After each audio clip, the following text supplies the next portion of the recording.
Donc, fiche connaissance 4, partie 4, comprendre le fonctionnement d'un réseau, exemple le réseau du collège.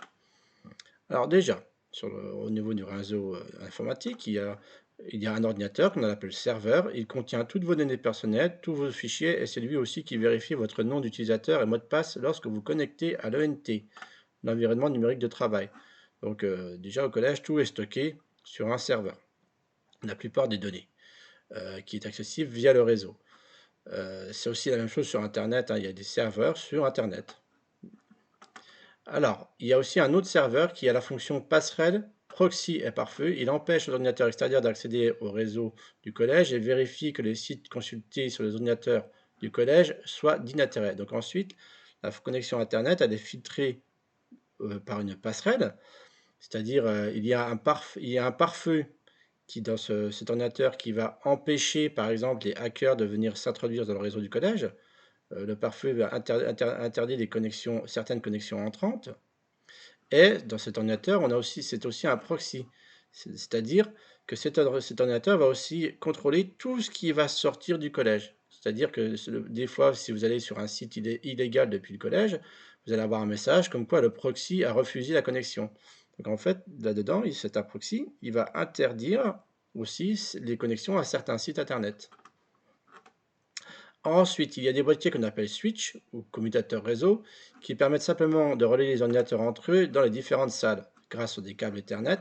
On parle alors de réseau LAN, c'est-à-dire Local Area Network. Donc ensuite, au collège, on utilise des switches pour tout connecter ensemble avec des câbles Ethernet parce que c'est beaucoup plus rapide que le Wi-Fi. Il faut savoir que les switches du collège vont jusqu'à 1 gigabit par seconde.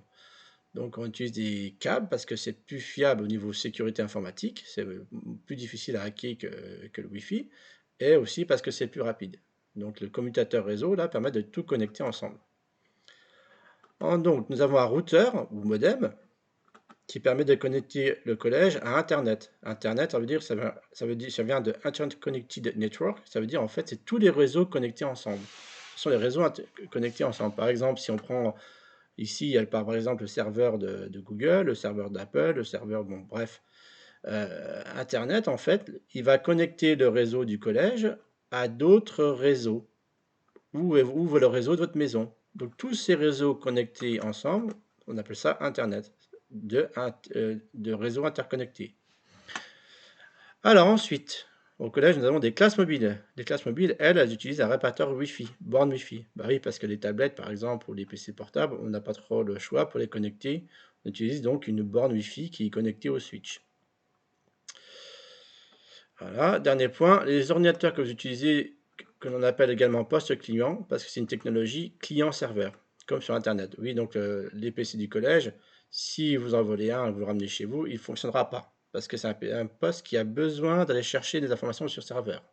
C'est une technologie client-serveur. S'il n'y a pas le serveur, ça ne peut pas fonctionner. Donc c'est comme sur Internet, parce que c'est pareil, quand vous allez sur Internet, le poste du collège va aller interroger un serveur. Par exemple, le serveur qui fournit le site du collège, ou Pronote, le serveur Pronote.